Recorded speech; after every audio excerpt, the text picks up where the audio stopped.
Good morning to you. I hope you're doing well. My name's Rob Wheatley. This is Robboland's Vids. This is one of them anyway. At Disgracelands here in Essex in the UK, because that's where we are from.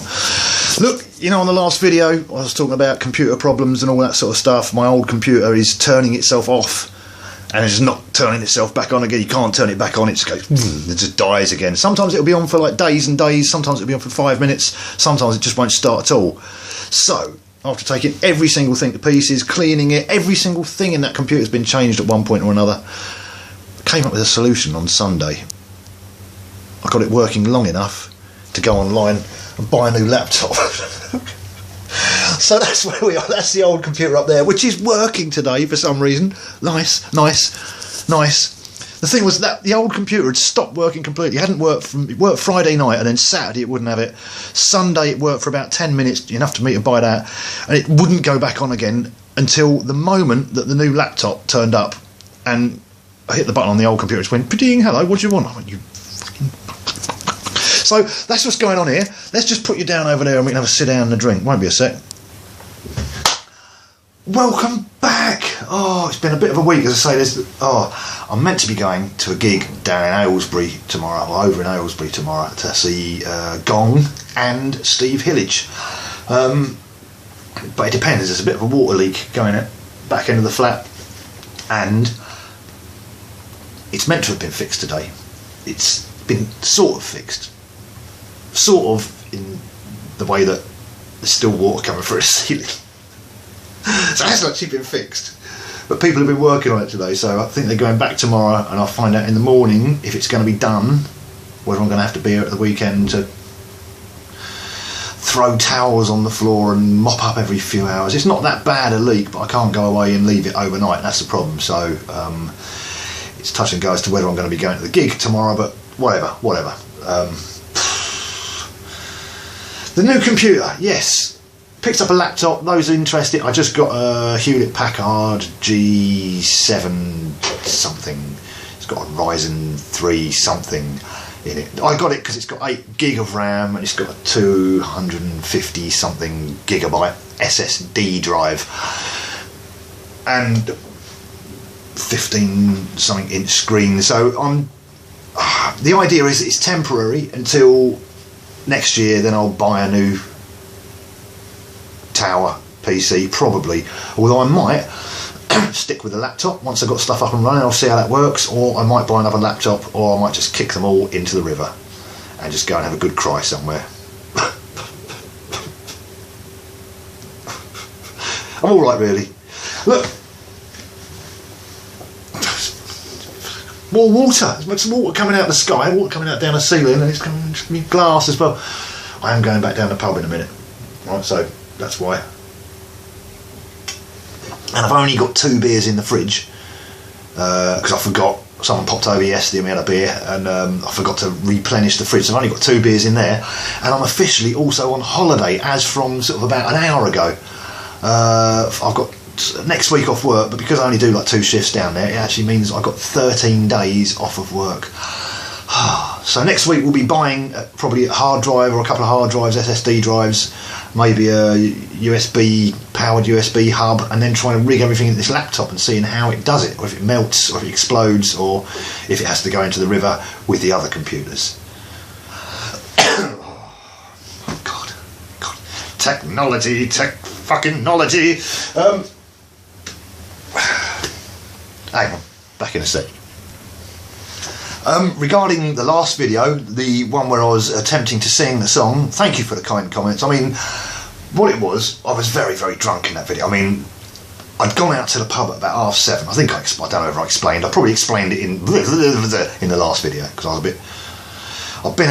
Went out about 7:30 at night. We're gonna go and have like 2 or 3 beers just to loosen up the old vocal cords, get myself, brave enough to sing. And I bumped into a mate and we came back here and made loads of noise. He didn't disappear till about midnight, by which point we'd had another bottle of wine and another 2 or 3 beers. And then after we'd gone, I suddenly realised it was about 5:30 in the morning, and I had another beer because I found one in the fridge that had been missed. Useless. I have to have a word with my friend and say, this is not good enough, mate. There was a beer left in the fridge. We both missed it. Anyway, I found out about R5, did the vocal thing. It was literally for a backing track for Sly and the Family Stone, If You Want Your Stay, which I'm teaching to a student. We're going through various ways of looking at it and various ways of approaching chords and things like that, and learning a lot about movable chords and revoicing shizzle and thing and ting. But because the original is in, like, it's, I think, depends on what you look at. Some people play it in an A, some people A minor or B, flat minor or whatever. It's somewhere in between the two on the original record, because they were obviously, someone was probably leaning on the tape machine on the reel and just slowing it down a bit and speeding it up. So it's really difficult to get a grip on. But I did it, the way that I taught it was in a B thing, because it was just more fun. It gives you a load of stuff. You can do all these movable E and A based shapes around it and really F about with them and have a lot of fun and get a lot of mileage out of it. So that's what that was for. And I see, after my mate had gone home, I was sitting at 5:30 in the morning, whatever it was, and it was so I thought, shit, I haven't done the backing track. I've got to send it to my mate and send it to my student tomorrow. So that's when I did the vocals. So I couldn't actually stand up. That's why I was sitting down doing them as well, because I tried to stagger through the flat. I was absolutely knackered. I was dog tired. I was heavily drunk. I was quite heavily sedated, you know.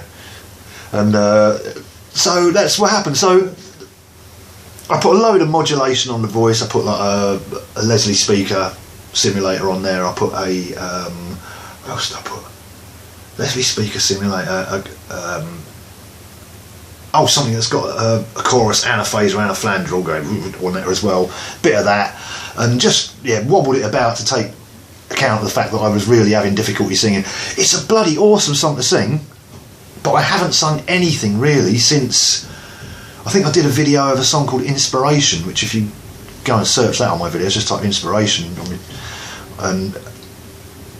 and that's probably the last time I sung anything. I don't know, that might have been a year ago, it might have been 2 years ago, I have no idea whatsoever. It might have been before I got the Ovation. I don't know. I've got a feeling it was, because I was playing an aria, which normally lives in open tuning, and that was in standard tuning, so I reckon it was before I got this Ovation, which I put it about 2 years ago, and that's the last time I sung anything out loud. And I didn't warm up, because I was heavily drunk. So those are all the excuses. I'm going to redo the vocal once I've got the recording gears set up on the new machine. I'll get everything up, all my data, all that's all backed up. You know, several times. I'm quite good with that. So I've just got to reinstall a whole load of shit and get on with it really. And I've been messing about. We had the Boss SY1 pedal out the other night, and I was playing some organ sounds over the top of it, and that sounded pretty cool on there. So I'll probably do bass, organ, and maybe redo the vocal, or do something and maybe a bit of guitar. A second guitar, but that particular version of the track is just designed so my student can jam his guitar over the top of it, and that's why the vocal goes a bit overboard at times. It's trying to get that emotion and all that shit going, because it gives you something to react about. One of the things what we were covering was, here are the chord shapes. Last week we went, here are the chord shapes I'm using. It's sort of a B shape, B-ish sort of thing, and an A and a D and a G and an F sharp. Those are the sort of things, but they're sort of minor-y things-ish, whatever. Doesn't matter, you know, just do your thing, find them. So I found like 3 or 4 different ways of doing that. We've been going through those and looking at how you can use these different voices as you go through the song. If you've got a good song where you've got good lyrics that mean something that someone's really like attacking, which, again, listen to the Sly Stone version, it's like freaking awesome. The vocals are incredible on it. It gives you loads to hang on to, you know. So when even if we're not playing lead but we're playing rhythm, we can look at building up these chord voicings over time to create an arc, to create a story. So you might start with something softer and go heavier and whatever and way out at the end. How you can follow the lyrics they are saying, both in terms of the meaning, in order to go fast, you know, hard, soft, you know, mellow, spiky, whatever, but also the actual sounds of the words. So stuff that ends, you know, sharply or drags out, you can use that part of your rhythmic thing, so you would follow the rhythmic structure of the vocals, and as I say, you're also creating this arc around the whole song of, you know, something building. So that's what we're looking at. Just some ideas. If you're just putting a rhythm guitar track to something with just 4 or 5 repeating chords, just think about all these things, you know. all these other things going on in the band or other things going on in the music you can latch on to. Listen, don't just play. Don't just pick it up and say, do you want to jam? And as soon as the first person plays the first note, you just go diddly diddly. Just don't do that. You know, you want to jam with someone, say, let them kick off and just sit there and listen for, take it round a couple of bars, find out what they're actually about, find out what they're doing. And then just go diddly diddly diddly diddly diddly all over it. And if they look at you funny, just turn it up. That's how we rock it. Yeah, other news, my bloody hell's gall blimey governor, those ice creams. In 2 weeks from today, I'm doing a open wound slot at a comedy club, local comedy club, Wivenhoe Funny Farm. Headliner is a guy called Andrew O'Neill. Some of you in the UK particularly might have heard of, might know.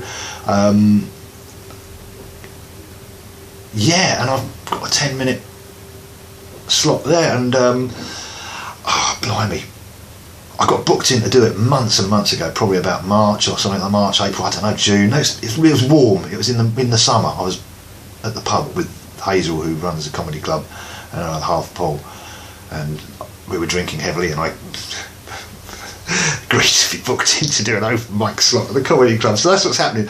I've been working on this set. I've got about 10 minutes to do it, and yes, there's a lot of poo and wee involved. There's a lot of, I think the theme is, well, I'm not going to give too much away, but there's a Christmassy theme, an overconsumption, and certainly a lot of information about bowel movements that people probably, hadn't really considered. But it's not scientific.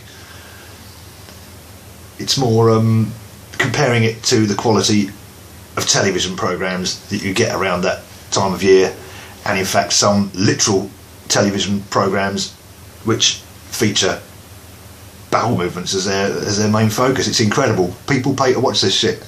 Not this shit, no one pays to watch this, but that, So that's where we're going, and it's going to get really angry and really irate, and I'm trying to wind myself up, but it's incredible. The amount of support I've already had for this is absolutely out of this world. So if you're one of those people that's given a comment or said their comment or whatever, it means an absolute hell of a lot. It's ridiculous.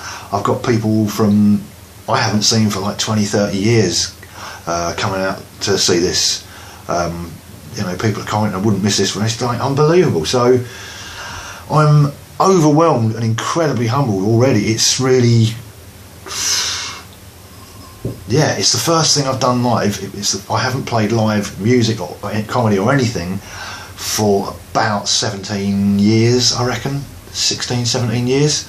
And I played 2 gigs around bits of gigs. I played a solo support slot acoustic thing on the key just down here to about 300 people, which was really cool.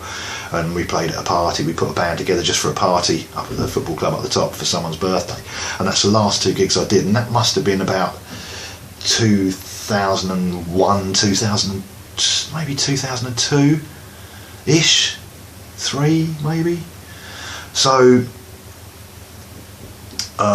yeah, obviously, since those of you that know about my mental health, the breakdown and all that sort of shit I'm trying to get over still after all these years, it's a big issue for me playing live, and it's something which I think I put far too much pressure on myself to do. And so I think doing comedy rather than music, which is what I'm more known for doing really, sort of takes some of that pressure off, I think, because I don't know what expectation. If I'm going to go and play music live, I have a really high expectation for what I should be achieving and what the reactions should be. Because I know from previous experience what we used to do when we used to play you turn up and play somewhere, and the reaction was always quite amazing. So I think that's something which I've got to get off my back. So I think that by doing comedy, which is something which I've only ever done once really, stand up, about 20 years ago I did a whole show, and that went all right, So, but I think once I've got this out of the way, if it goes okay, if it doesn't, then I'll be messaging you guys saying, "Have you got a spare room? Because I need to leave town." But hopefully it'll go good. But it's 2 weeks tonight, the 28th. The idea is to get it videoed and then put the video of my set on YouTube. We will see how that goes. I hope that works out, because it's probably be really filthy and hopefully quite funny, and maybe a whole crowd full of people swearing their heads off. You never know if it goes all right, audience participation and all of that. Yeah, my style seems to be very manic and quite aggressive. So let's look out for that, eh? Other than that, yeah, I think Jane, the stalker that I talked about in the previous video, who sent me the fan mail, sent me the letter. Wonderful. I got a comment from her and Roy and my mate Roy as well, and apparently they're coming to the gig as well, so that'll be freaking awesome. So I'll get mobbed by a fan. It's incredible. All right, that's all the business from here. There'll be more guitar stuff and all the rest of it coming soon, and I will definitely be drinking beer on the next video, because I think that's, you know, I'd obviously drunk a lot of beer before the previous video, but I didn't share one with you, and that's, you know, chill factor, isn't it? So, okay, if you're a new sub, I've got you here, mate. Lee, wasn't it Lee? Said some very nice things. Lee Barnes, nice one, pal. Nice one, mate. I checked out some of your videos as well. Really, really sweet guitar playing. Really, really dig it. So, really happy you're enjoying some of the videos here. And Lee was saying it's, which is something I've been thinking for a while. You know, a lot of the YouTube guitar channels, they're just, one piece of kit comes out and everybody reviews it, and you just got like 30 videos of the same thing, and they're all saying nice things about it. So, luckily, no one sends me anything. I have to go and pay for my stuff, which means I can say what the fuck I like about it. Alright. Fuck you, computer. Alright, I'll see you on the next one. Take care, good people.